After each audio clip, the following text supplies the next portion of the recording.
comme l'a dit notre président, s'il faut être la roi, c'est une meilleure coordination entre les chambres mixtes afin de présenter et d'être une force de proposition auprès du gouvernement face aux enjeux qui nous attendent dans les mois et prochaines années. Le Conseil des chambres mixtes, comme on l'a dit également, se veut une structure souple qui ne doit pas se substituer aux chambres mixtes, mais être complémentaire, car les chambres mixtes garderont bien sûr leurs activités diverses et variées. Nous, en tant que chambre tuniso-allemande, par exemple, nous faisons activement la promotion de la Tunisie pour attirer les investisseurs allemands et dynamiser l'économie du pays. D'ailleurs, nous avons aujourd'hui une délégation allemande du domaine de l'énergie éolienne en ce moment à Tunis, réunion à laquelle assiste l'ambassadeur Dr. Reinecke. Comme je le disais, le Conseil des chambres mixtes, effectivement, doit être une plateforme pour articuler les différentes préoccupations des différents membres, des différents investisseurs qui s'intéressent au site Tunisie. Dans cette optique, comme l'a dit également mon collègue Mourad Fradi, nous avons déjà pris depuis quelques années l'initiative d'éditer un baromètre pour un peu tâter le pouls des investisseurs allemands et également des investisseurs tunisiens pour l'exportation vers l'Allemagne. Et donc, dans le cadre de cette enquête, je vais juste rapidement vous délivrer un peu les principaux points qui est sortis de la dernière enquête 2016. Sachant que je pense, sans aucune prétention, que les remarques que je vais vous citer là, les principaux points, je pense, peuvent se généraliser à la plupart des investisseurs étrangers en Tunisie.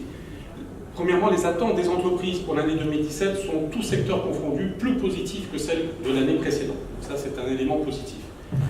48% des entreprises s'attendent à une amélioration du chiffre d'affaires contre 37% en 2016. Donc une amélioration également sur les attentes en termes de nouveaux investissements. La part des entreprises souhaitant investir en 2007 est passée de 33% à 38%. Donc une amélioration progressive, même si elle n'est pas suffisante, de la volonté d'investir sur le site Tunisie. Néanmoins, on a pu relever des situations critiques, notamment au niveau de certains secteurs, comme le secteur du textile, qui n'est pas aussi optimiste.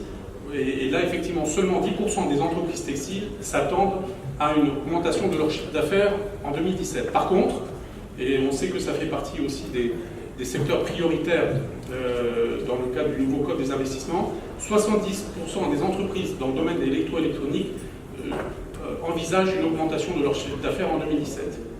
En termes d'atouts, le site Tunisie a pour principal atout la proximité géographique avec l'Europe. C'est cité par 85% des entreprises fondées.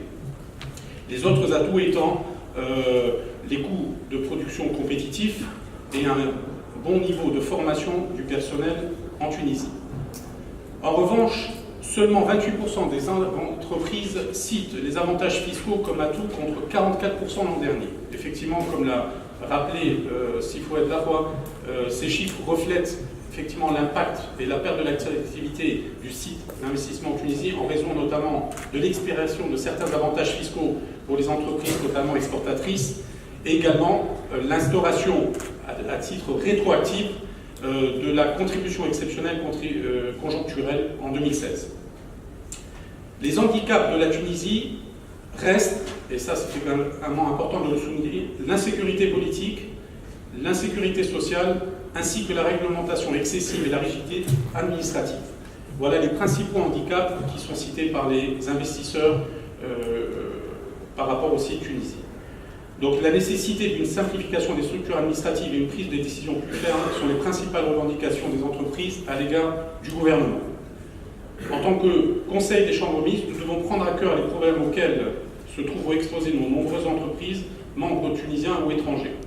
Le gouvernement doit assurer un cadre législatif efficace et adéquat en ce qui concerne notamment la loi sur l'investissement, mais également les lois sur les finances et sur les douanes, point qui a été relevé par Mourad Fradi. Enfin, les infrastructures optimales pour les entrepreneurs doivent être mises en place. Effectivement, c'est le principal point, je dirais, qui revient dans bouche de nos investisseurs, que ce soit ceux qui sont déjà installés ou ceux qui voudraient s'installer, c'est les difficultés qu'ils rencontrent, notamment d'un point de vue logistique et notamment sur le port de Rades. Ce point reste un point critique pour tout investissement en Tunisie.